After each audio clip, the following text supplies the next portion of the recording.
జాతీయ మాల మహానాడు ఆధ్వర్యంలో నిర్వహిస్తున్న రాజ్యాంగ రక్షణ యాత్ర వరంగల్ జిల్లాకు చేరుకుంది. ఉమ్మడి మహబూబ్నగర్ జిల్లా అల్లంపూర్ నుండి ప్రారంభమైన ఈ యాత్ర తెలంగాణ జిల్లాల మీదుగా గురువారం వరంగల్ వర్ధన్నపేటకు చేరుకోగా స్థానిక శాసనసభ్యులు కెఆర్ నాగరాజు వారికి స్వాగతం పలికి డాక్టర్ బిఆర్ అంబేద్కర్ కి పూలమాలలు వేసి జేబీఎం నినాదాలు ఇచ్చారు. ఈ సందర్భంగా ఆయన మాట్లాడుతూ బాబా సాహెబ్ అంబేద్కర్ రచించిన రాజ్యాంగాన్ని కాపాడుకోవడానికి తెలంగాణ పౌరులంతా కంకణబద్దులై రాజ్యాంగ రక్షకులుగా అంబేద్కర్ వారసులుగా ఉండి తన సిద్ధాంతాలను ముందుకు తీసుకెళ్లాలని అన్నారు. ఈ కార్యక్రమంలో జాతీయ మాల మహానాడు ఉపాధ్యక్షుడు మన్నె బాబురావు, రాష్ట్ర అధ్యక్షుడు పిల్లి సుధాకర్, మాల మహానాడు నాయకులు, కార్యకర్తలు పాల్గొన్నారు.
ఖబర్దార్ రాజ్యాంగ వ్యతిరేకులారా, ఖబర్దార్ రాజ్యాంగ వ్యతిరేకులారా, కొనసాగిద్దాం బాబాసాహెబ్ అంబేద్కర్ ఆలోచన విధానాన్ని.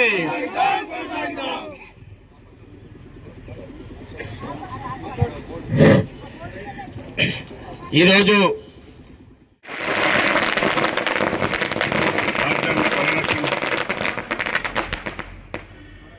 రాజ్యాంగ పరిరక్షణ యాత్ర భాగంగా సోదరుడు పిల్లి సుధాకర్, అలాగే జాతీయ మాల మహానాడు వన్నె బాబురావు, సోదరుడు అశోక్ పురుషోత్తం మరియు వారి యొక్క కార్యవర్గ సభ్యులకు, అలాగే మరియు రామచందర్, పాపారావు, మిగతా భాస్కర్ అందరికీ స్వాగతం, సుస్వాగతం. సోదరులారా, తప్పనిసరిగా భారత రాజ్యాంగం ఇచ్చిన ఈ యొక్క పరిరక్షణ హక్కును కాపాడవలసిన బాధ్యత మన పైన, అందరిపైన ఉన్నది.